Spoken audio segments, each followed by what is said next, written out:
Les damos la bienvenida a un nuevo programa de las redes del deporte a través de Semilleros Deportivos. Recuerden que pueden seguir toda la actualidad del deporte regional y nacional en www.semillerosdeportivos.com y que aquí en la red del deporte vamos a ustedes, a los protagonistas del deporte regional y nacional. Hoy tenemos una entrevista muy esperada, desde hace varios días venimos anunciándola porque con nosotros está Baltasar Medina, presidente del Comité Olímpico Colombiano. Esta entrevista va a ser muy beneficiosa para todos porque podremos hablar de muchos temas sobre el Comité Olímpico, pero también sobre la ley del entrenador y sobre la tasa Pro Deporte y Recreación, por lo que nosotros invitamos a que compartan esta transmisión para que pueda llegar a muchísimas más personas. Le damos la bienvenida entonces a nuestro invitado, Baltasar Medina, licenciado en Educación Física y gerente deportivo, con una larga trayectoria que lo ha llevado a ser desde director de Coldeportes Antioquia hasta vicepresidente de la Organización Deportiva Bolivariana ODEBO 2013-2017. Y ya son varios años como presidente del Comité Olímpico Colombiano. Presidente, bienvenido y cuéntenos, para iniciar, ¿cuántos años lleva a cargo de esta institución? Valentina, buenas tardes, muchas gracias a usted. Un saludo muy cordial para todas las personas que a esta hora están conectadas con Semilleros Deportivos.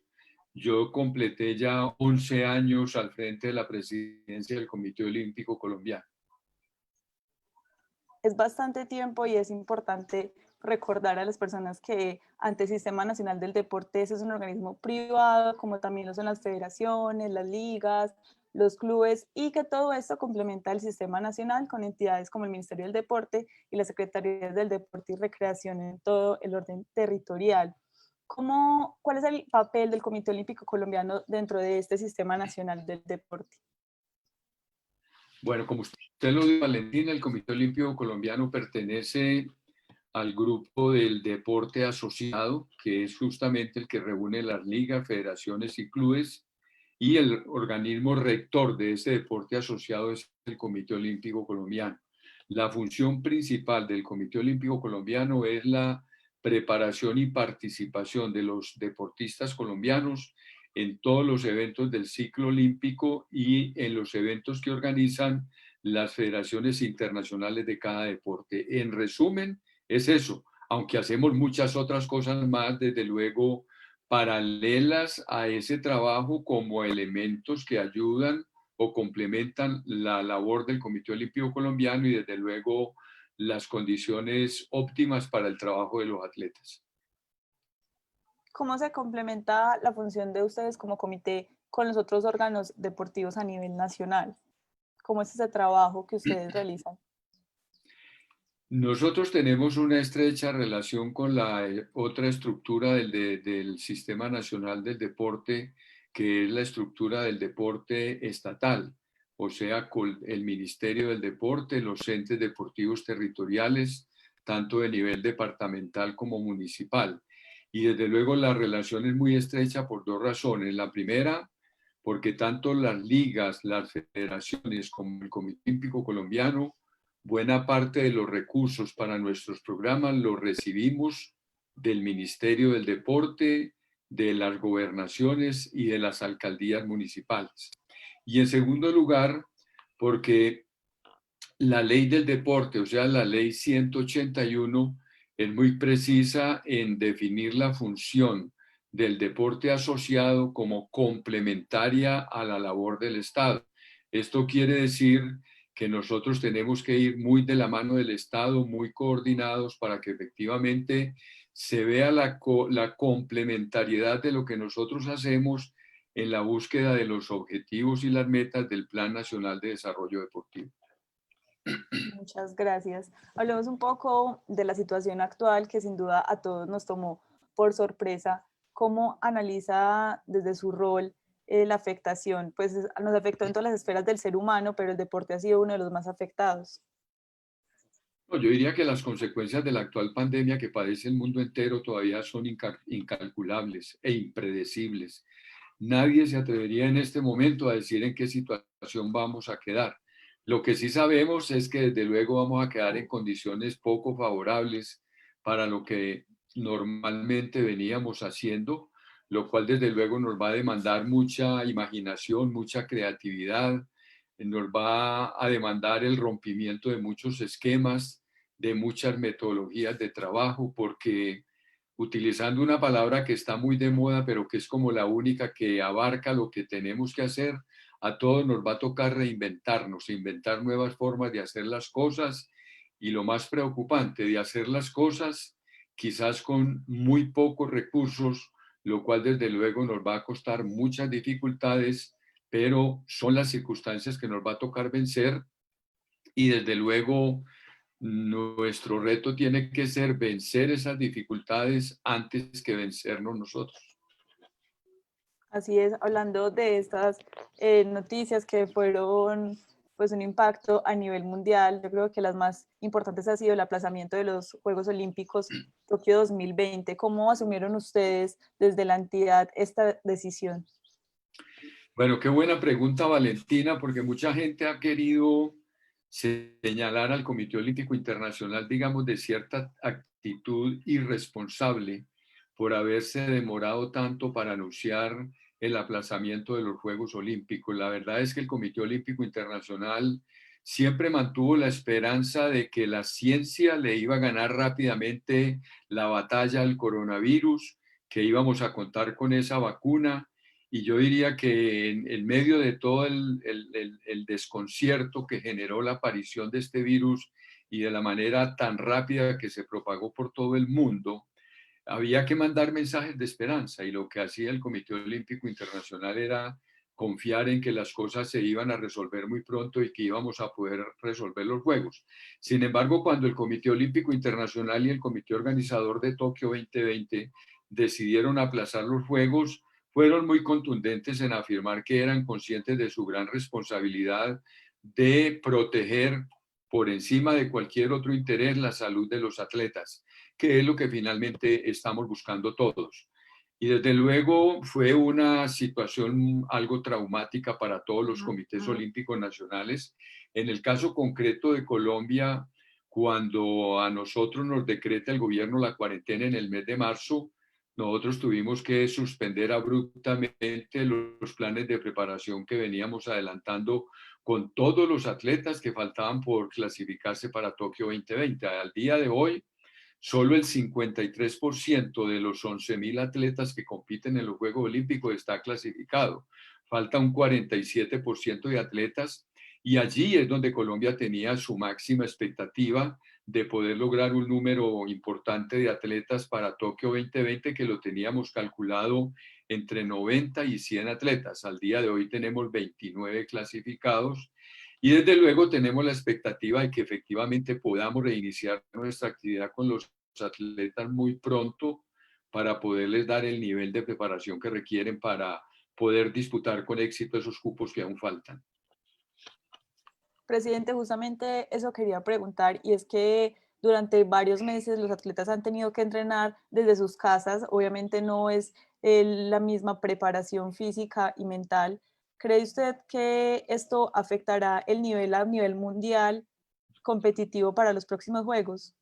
Indudablemente, Valentina, si los atletas no tienen un tiempo prudente y ese tiempo no es inferior a 6 meses para adelantar un plan de preparación adecuado, eso va a ir en contra de la calidad del espectáculo deportivo, dijéramos así, de los Juegos Olímpicos. Nosotros tenemos que tener muy claro que lo que hemos llamado entrenamiento en casa es un decir para no desmotivar a los atletas, pero es entendible que un atleta de alto rendimiento tiene muy pocas posibilidades de entrenarse en forma en su casa.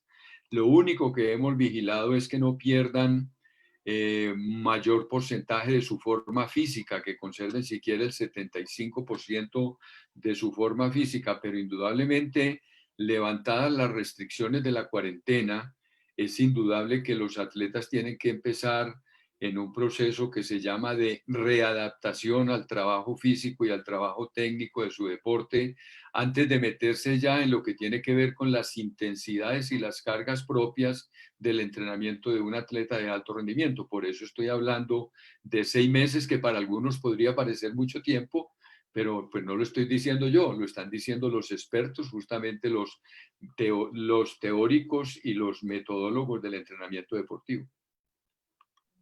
Se ha hablado mucho de la afectación que este desplazamiento pues, va a tener a nivel económico, social, deportivo. ¿Se podría sacar alguna buena noticia de que se haya tenido que hacer este aplazamiento? Yo diría que buena noticia para algunos atletas, en el caso específico nuestro, sí, en el sentido de que a quién le pudo haber convenido o a quiénes perjudicó. Desde luego perjudicó a los atletas que estaban preparándose para buscar su clasificación. ¿A quién le pudo haber convenido? A atletas, en el caso de Colombia, como Katherine Ibargüen y Mariana Pajón, que venían recuperándose de lesiones muy delicadas que todavía no han logrado adquirir su plena forma competitiva, e indudablemente esta prórroga les va a servir para poder tener el tratamiento que necesitan en el tiempo requerido para llegar en plena forma física a los Juegos Olímpicos, y más aún tratándose de dos medallistas de Colombia. Pero en términos generales yo diría que fueron más las afectaciones que los beneficios, porque si fuéramos a mirar ya lo que tiene que ver con los perjuicios que esto le ha causado a los países en el sentido de los dineros que se invirtieron en la preparación de los atletas que finalmente no cumplieron el objetivo para el cual se estaba invirtiendo el dinero, y lo que invirtió el comité organizador y el comité olímpico en los preparativos que quedaron en el aire y que adicionalmente están sometidos todos a la revisión de unos contratos multimillonarios con los patrocinadores, con la televisión, con los actos de inauguración y clausura, que tienen contempladas unas multas muy altas por incumplimiento. Esto va a generar unas pérdidas muy grandes, tanto para el Comité Olímpico Internacional como para el comité organizador de los Juegos, y desde luego a nosotros, los comités olímpicos nacionales, más que de pérdidas, digamos que nos va a generar el haber desaprovechado unos recursos que invertimos en la preparación de unos atletas. Presidente, llevándonos un poco aquí a la región del eje cafetero, ¿cómo ha visto la evolución de la participación de los deportistas del eje cafetero en los eventos del ciclo olímpico?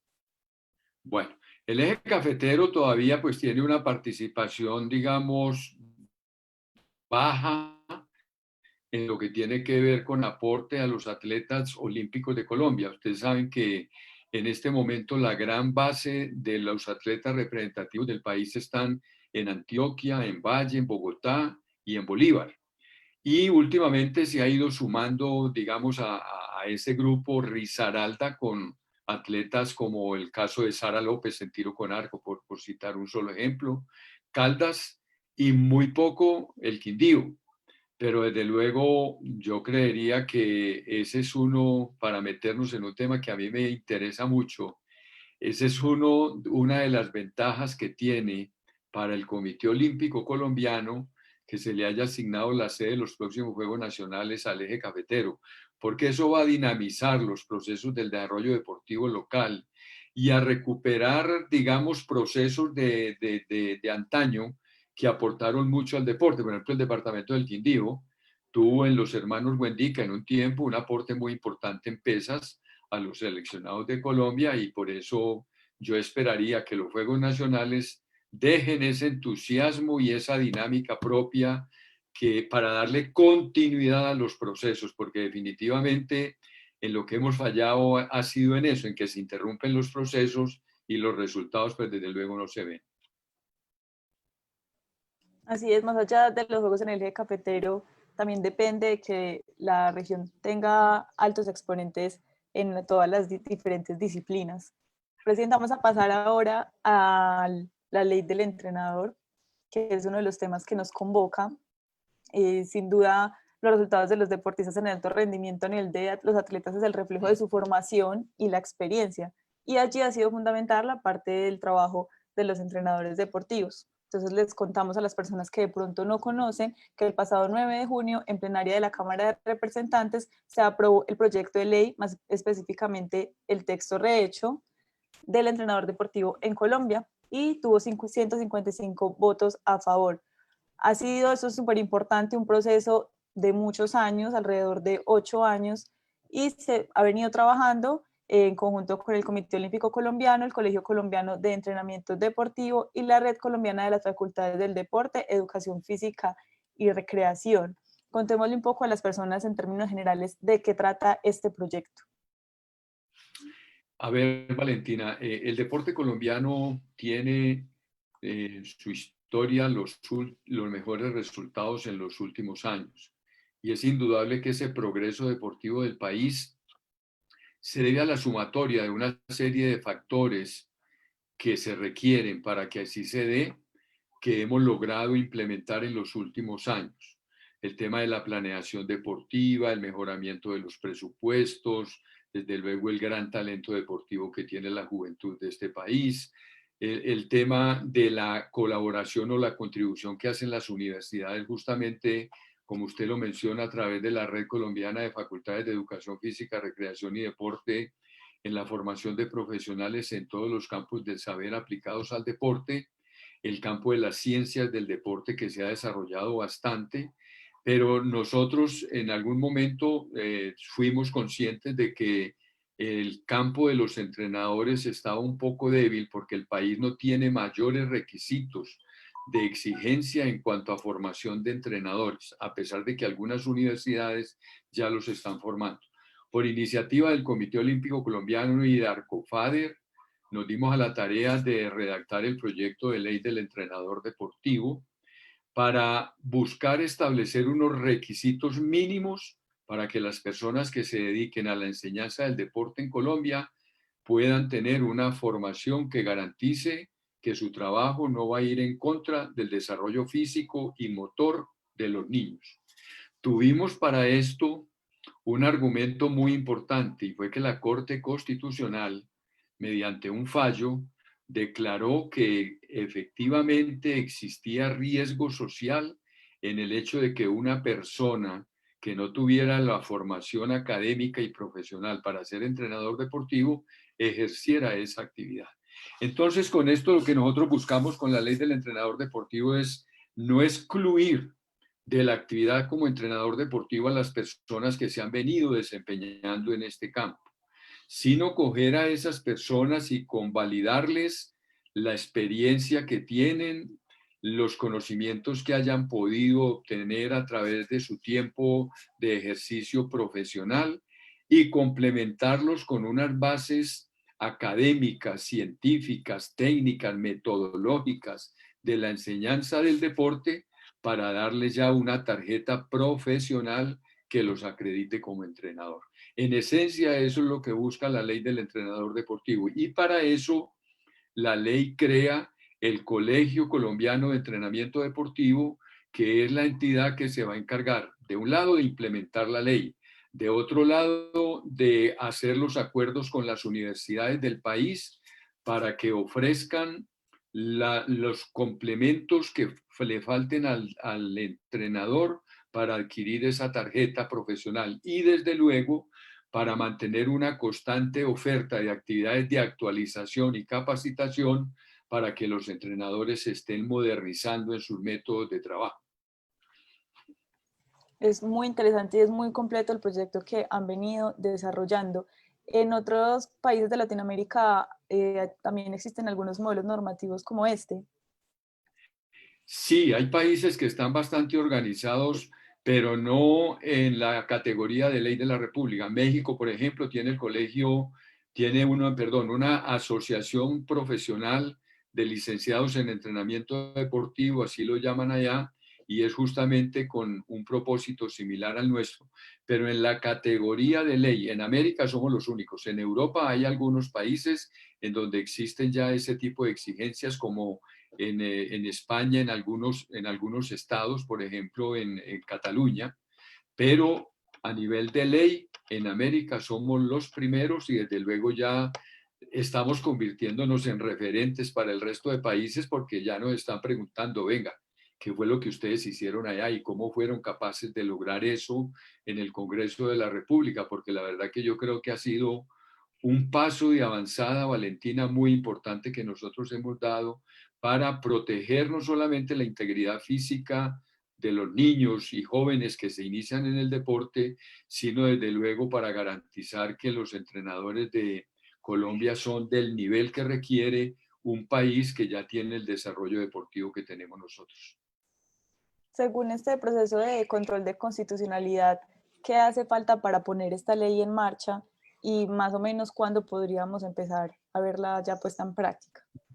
Bueno, ahí es donde está la expectativa de nosotros, pero le cuento, usted ahora mismo hacía alusión a un proceso de 8 años, son 10 años los que nos tardamos en darle trámite en el Congreso a la ley, porque la ley nos la archivaron en una oportunidad, después la volvimos a presentar, nos la devolvieron, quien lo creyera, por objeciones de inconstitucionalidad e inconveniencia que en su momento hizo el Ministerio de Educación, cosa que nos dolió muchísimo, porque si alguien tiene que tener claro la importancia de la formación profesional de cualquier actividad es el Ministerio de Educación. Corregido los vicios de inconstitucionalidad e inconveniencia por parte de la Corte Constitucional, nos devolvieron el proyecto con 3 observaciones. Esas observaciones se corrigieron y por consiguiente hubo que modificar el texto inicialmente radicado. Ese texto, una vez revisado por la Corte Constitucional, en las objeciones nos lo devolvieron, ajustamos el texto, se sometió nuevamente al trámite de aprobación en plenarias de Senado y Cámara. Usted lo decía ahora con el Senado. En Cámara fueron 155 votos positivos. Y una cosa que es histórica en este país es que ni en Senado ni en Cámara el proyecto tuvo un solo voto negativo, no tuvo ninguna oposición ni ninguna abstención. Entonces ya el texto rehecho y aprobado en el Senado y en la Cámara se envió nuevamente a la Corte Constitucional para verificar que si hayamos acogido las observaciones que nos hicieron. De allí pasa a presidencia, a revisión de la jurídica de presidencia y luego a sanción presidencial. Nosotros esperamos que este tránsito se cumpla por tardar en lo que resta del año y que a final del año, ya que no vamos a tener Papá Noel, ni niño Dios, ni pesebre, porque la pandemia no nos va a dejar hacer nada, pues celebremos con la sanción presidencial de la ley del entrenador deportivo. Cerremos con buenas noticias el año. Exacto. Bueno, voy a aprovechar a saludar a las personas que nos están viendo a través de la transmisión en Facebook. Recuerden compartir esa transmisión. También le damos las gracias a las marcas que hacen posible que tengamos esta transmisión para todos ustedes, a Smartex, ropa de ciclismo, balones Esfaira y ropa deportiva Otto. Para cerrar el tema de los entrenadores, voy a leer una pregunta que nos hace Carlos Marín, colega periodista deportivo desde Facebook. Dice: cordial saludo. Gracias a Semilleros Deportivos por el espacio. Me gustaría consultarle al presidente, ¿cuál es la lectura del mismo ante la situación de los entrenadores que hoy se están viendo afectados por el cese de actividades? Entendemos que se está cuidando la salud, pero ¿cómo también poner en la mesa la situación económica? Pues una de las cosas que nosotros buscamos en la ley del entrenador deportivo también es, de alguna manera, darle más estabilidad y más garantías laborales al entrenador. Indudablemente, quien hace la pregunta tiene muy clara la problemática que existe en el país, en donde los entrenadores deportivos se les hacen unos contratos por prestación de servicios que casi por lo general son de 8 o 10 meses nada más, mientras dura, digamos, el calendario deportivo nacional, que no tienen ningún tipo de garantías prestacionales en la celebración de esos contratos. Y lo más preocupante, que los empleadores, de alguna manera, como no existe una regulación al respecto, abusan de esa condición para ofrecer salarios que no son dignos para la labor del entrenador deportivo.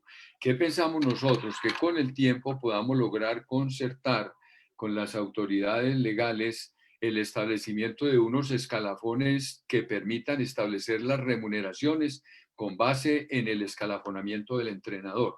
Es una tarea que no es fácil, que tampoco es rápida, pero que desde luego es uno de los derivados importantes de la implementación de la ley del entrenador deportivo. Ya el Ministerio del Deporte, por ejemplo, elaboró un escalafón para fijar los honorarios de los entrenadores que están vinculados al proceso de ciclo olímpico con base en 2 factores: la formación académica, o sea, el título que ostenta el entrenador, y los logros deportivos que ha obtenido. Me parece que son 2 indicadores muy importantes para determinar en un momento determinado un salario justo y equitativo en el país, que pudiéramos establecer algunos pues yo no sé si llamarlo estándares o siquiera lineamientos de política de empleo para el caso de los entrenadores deportivos. Muchas gracias y muchas gracias a Carlos por su pregunta y recuerden que pueden seguir haciendo sus preguntas a través de esa transmisión y al final las estaremos leyendo. Vamos entonces a pasar al otro tema que nos convoca, que es la Ley 2023 de 2020, tasa pro deporte y recreación. Contemos otra vez en contextos generales de qué trata, por favor. Una de las grandes de las personas del sector deportivo identifican presupuestos insuficientes que todavía tienen el deporte para atender todas las necesidades que tenemos. Y desde luego en el tiempo, poco a poco el gobierno nacional le ha ido trasladando esas obligaciones a los entes territoriales, a los municipios y departamentos. ¿Está escuchando, Valentina? ¿Aló? Se escucha un poco entrecortado. Sí, es que me está sacando aquí un anuncio de que mi internet está débil. No sé si se restableció ya. No, Se escucha mejor. ya Listo, mejoró. listo, ahora sí. Bueno, entonces le decía, el gobierno nacional poco a poco le ha ido trasladando esas responsabilidades a los departamentos y a los municipios, pero sin recursos. Incluso les ha reducido el porcentaje de los recursos del Sistema General de Participación que se pueden destinar para el deporte. Esa preocupación del deporte la recogió la representante a la Cámara, Norma Hurtado, y revivió un proyecto de ley que ya habíamos presentado hace bastante tiempo, cuando se obtuvo el resonante logro de los atletas colombianos en Londres con las 8 medallas. El representante a la Cámara, Carlos Alberto Zuluaga de Antioquia, presentó un proyecto de ley para crear lo que él en su momento creó la estampilla Mariana Pajón, que era justamente para recoger fondos en los municipios y departamentos para invertir en el deporte. La ley que crea la tasa pro deporte, entonces, es una ley que faculta a los consejos municipales y a las asambleas departamentales para imponerle esa contribución a algunos servicios de contratistas de los departamentos y los municipios. Debo decirles con satisfacción que al día de hoy, solo 15 o 20 días después de haber sido sancionada la ley, 15 días, ya el Consejo de Medellín, el Consejo de Cali y la Asamblea Departamental de Santander ya presentaron sus proyectos de acuerdo y de ordenanza para crear la tasa pro deporte en su jurisdicción. Con esto, ¿qué se va a hacer? Se van a obtener unos recursos muy importantes en cada municipio que están destinados específicamente a 7 aspectos de líneas de inversión que trae la ley, en infraestructura deportiva, en programas de iniciación y formación deportiva, en apoyos de alimentación y transporte para los niños. Bueno, hay 7 líneas en programas de recreación, con lo cual yo creo que se va a mejorar sustancialmente las finanzas del deporte en aquellos municipios y en aquellos departamentos donde hagan uso de esta herramienta legal. Desde luego, sin ir a abusar de ella tampoco, porque sabemos que los impuestos no es la práctica más aceptada por los contribuyentes. Pero yo siempre he dicho que lo que uno aporta para el deporte, la gente lo hace con gusto. Yo recuerdo que cuando aquí en Bogotá se pagaba una tasa pro deporte que era al teléfono fijo, la gente pagaba eso y nadie reclamaba a nadie, ni siquiera miraban en la factura del teléfono cuánto era que estaban pagando, porque la gente siente que lo está haciendo para una causa muy noble como es el deporte. Yo espero que ese mismo recibo tenga la tasa pro deporte por parte de los contratistas en los municipios y departamentos donde se aplique esta ley. Es importante esto y es aclarar que son las entidades territoriales quienes deciden aplicarla y cómo lo van a realizar. Por eso el presidente mencionaba pues, que ya hay algunas ciudades y departamentos que lo han empezado a hacer. Algo que nos gustaría conocer es que la ley dice que hasta el 20% de esos recursos recaudados van a destinarse a refrigerio y transporte. ¿Cuáles van a ser esas condiciones alimentarias que deben concebirse para los deportistas? cómo se van a tener estas estrategias alimentarias. Una de las grandes dificultades que tienen, digamos, las ligas y los clubes para los programas de iniciación y formación deportiva es justamente ese, que no hay cómo darle, el padre de familia a veces no tiene cómo darle los transportes a los niños y quienes hacen los programas no tienen cómo darle ni siquiera hidratación. No hablemos ni siquiera de refrigerio, sino al menos conseguir unas botellas de agua para que el niño pueda hidratarse durante su trabajo físico. Esa es la destinación de esos recursos y desde luego todo esto se tendrá que canalizar a través del ente municipal de deporte, en el caso de los municipios o de los entes departamentales. Y vuelvo a repetir, yo sí quiero insistir que ojalá los municipios y los departamentos hagan un buen uso de estos recursos para que quien aporta el impuesto vea el impacto social que esto está produciendo en la comunidad y sienta la satisfacción de servir. ¿Quiénes van a ser los encargados de administrar esos recursos? ¿Las secretarías de deporte, los institutos, en su caso? Exactamente, las secretarías o los institutos municipales y departamentales de deporte. Perfecto. ¿Cómo ha avanzado el gobierno nacional en generar mayor conciencia para que cada territorio decida aplicar esta tasa? Bueno, el gobierno nacional no ha hecho ninguna, digamos, ninguna campaña ni ningún mensaje institucional en ese sentido. Yo diría que eso lo tenemos que hacer nosotros, los dirigentes deportivos. Miren, lo de Cali surgió por una necesidad inminente que tiene Cali. Cali tiene el próximo año los Juegos Panamericanos Junior en el 2021, en septiembre, y en este momento hay problemas presupuestales para hacer los Juegos justamente por las causas de la pandemia.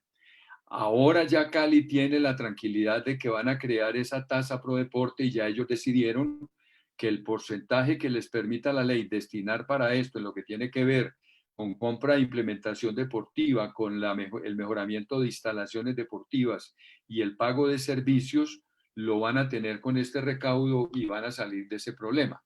De manera que yo creo que es muy importante que esa tarea la hagamos nosotros, los dirigentes deportivos. De un lado, vendiéndole la idea a los consejos municipales y a las asambleas departamentales de la importancia de ese recaudo para fortalecer financieramente los programas locales del deporte. Y en segundo lugar, pues desde luego para que el país deportivo vaya sintiendo la mano amiga del gobierno, que no nos tienen tan olvidados y que ya vamos teniendo respuestas que nos pueden ayudar a resolver los problemas que siempre hemos tenido en materia financiera. ¿Qué se necesita entonces para que un consejo o una asamblea pueda aprobar e iniciar con esta tasa? Se necesita que un concejal o un diputado tenga la iniciativa y presente el proyecto de acuerdo o de ordenanza. Y desde luego que le haga el ambiente político al proyecto, o sea, que hable con sus colegas para que lo respalden y lo apoyen. Y en eso sí vale la pena, pues yo sí lo tengo que decir con mucha claridad porque lo he vivido. Es indudable que la clase política del país se interesa hoy por hoy en el deporte. Hace mucho tiempo el deporte no estaba en la agenda política de Colombia. Hoy por hoy el deporte ocupa un lugar importante en la agenda política del país y eso también lo tenemos que saber aprovechar los dirigentes deportivos. Con esto quiero decir que amparados en esta ley, un concejal que vaya a presentar este proyecto en su ciudad o en su municipio no va a encontrar mayores resistencias entre sus colegas porque todo el mundo se identifica con el deporte.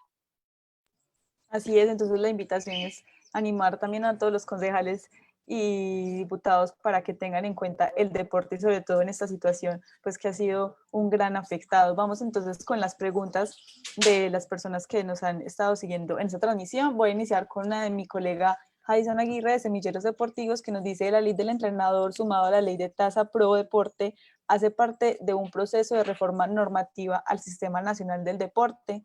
En ese sentido, ¿qué otras modificaciones se podrían dar en este sistema?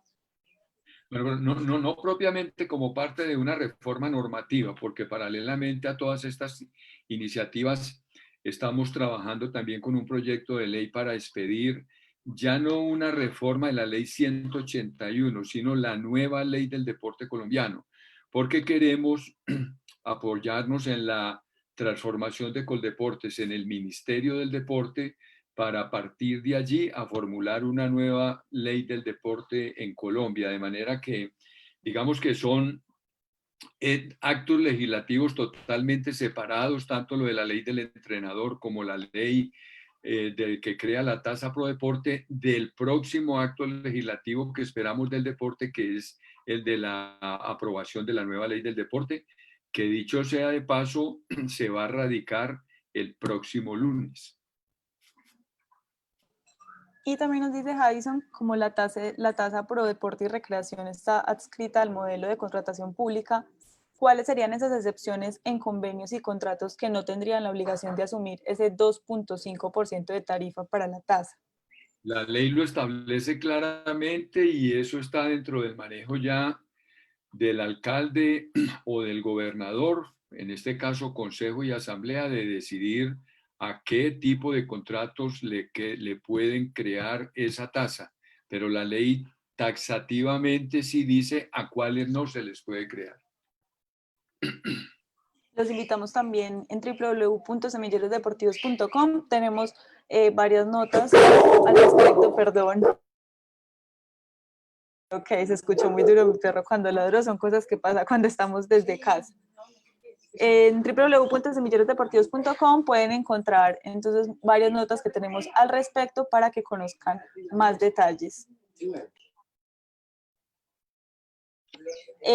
Bueno, vamos a seguir leyendo comentarios de Facebook. Daniel Orozco nos dice, hola, ¿para cuándo piensan dejar a los deportistas volver a sus entrenamientos?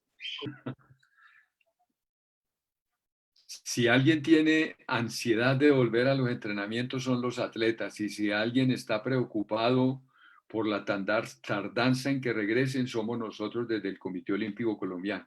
Yo le decía al comienzo de esta entrevista que falta disputar el 47% de los cupos para Tokio 2020 y que nosotros tenemos allí la gran expectativa de poder lograr el número de atletas que esperamos clasificar para Tokio. En este momento, los atletas de los países con los cuales tenemos que disputar esos cupos están entrenando ya. Los europeos ya están entrenando, los asiáticos, Oceanía, en África algunos países ya están entrenando porque han podido superar sus condiciones locales particulares. Nosotros hace ya más de un mes concertamos con el Ministerio de Salud unos protocolos para ir estableciendo gradualmente el retorno a la normalidad de las prácticas deportivas. Para ello, conjuntamente con el Ministerio del Deporte, clasificamos los deportes en 3 grupos, de mediano, medio y alto riesgo de contagio. Y desde luego nuestra expectativa era que los deportes de bajo riesgo, que son todos los deportes individuales que no implican ningún contacto con el adversario, pudieran volver muy pronto. Empezamos a hacer ese ejercicio y desde luego encontramos muchas dificultades que al día de hoy no hemos podido superar. La primera, ¿quién implementa los protocolos de bioseguridad aprobados por el Ministerio de Salud? Se supone que deben ser los municipios dueños de las instalaciones deportivas. Y luego, y entonces viene la pregunta siguiente del municipio, bueno, ¿y quién me va a dar los recursos? Yo no tengo plata para eso. ¿Dónde está la plata para implementar todos los protocolos de bioseguridad? Eso nos llevó a tener que replantear muchas de las cosas que estaban en la resolución y en la circular que envió el Ministerio del Deporte a los entes deportivos territoriales, y apenas en este momento estamos logrando acuerdos. Les cuento, casualmente, ayer sostuvimos una reunión con el Instituto Municipal de Deportes de Medellín, INDER, en la tarde con el IDRD de Bogotá, esta mañana con el Instituto de Deportes de Cartagena, que son, como les decía al principio, 3 de las ciudades donde están concentrados la mayoría de los atletas. Nos falta Cali. Ya estamos logrando, y yo creo que va a ser en una cuestión de 8 o 15 días, de pronto quien más se va a demorar es Bogotá. Con Bogotá hemos establecido que de pronto a partir del 1 de septiembre ya una condición privilegiada para los atletas olímpicos y es que se van a abrir los escenarios deportivos, pero solamente para el trabajo de los atletas del equipo olímpico que se tienen que preparar para disputar esos cupos. Con esto lo que quiero decir es que ningún atleta de los llamados de alto rendimiento que hacen parte de los programas deportivos de cada ciudad, de cada departamento, ni menos los programas con niños, todavía tienen permiso para ingresar.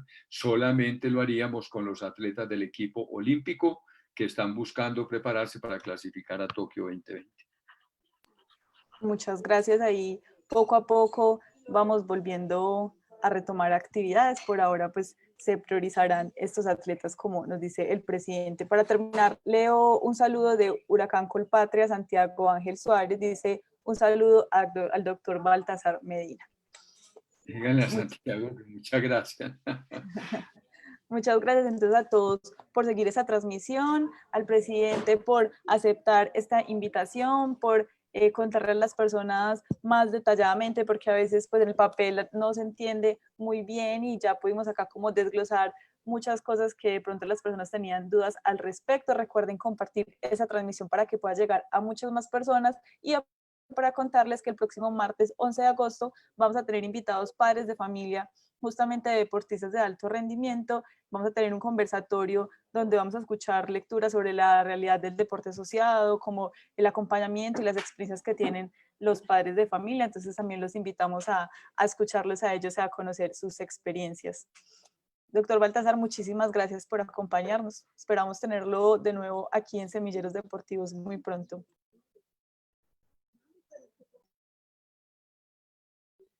Bueno, creo que ahí se nos fue un poco la señal del presidente. Me confirman, por favor, si me estoy escuchando.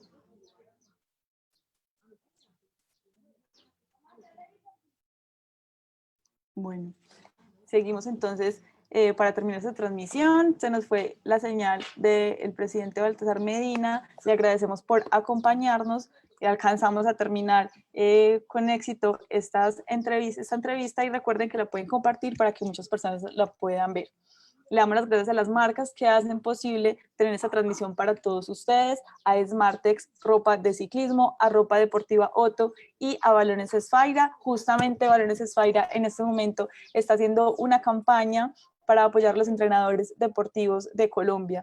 Descubre la aventura solidaria detrás del balón del 29 de julio al 30 de septiembre. Ustedes podrán comprar su Balón Esfaira y estarán donando el 10% del valor del balón a los entrenadores deportivos que hacen parte de esta linda campaña y además van a recibir una serie de videotutoriales de freestyle para que practiquen desde casa. Para conocer más información pueden entrar a www.balonesesfaira.com, a las redes sociales de Balones Esfaira o también a través de Semilleros Deportivos pueden conocer toda la información sobre esta experiencia. Les damos las gracias a las personas que estuvieron conectados con nosotros en esta transmisión. Recuerden que ustedes estuvieron conectados con la red del deporte. Feliz tarde.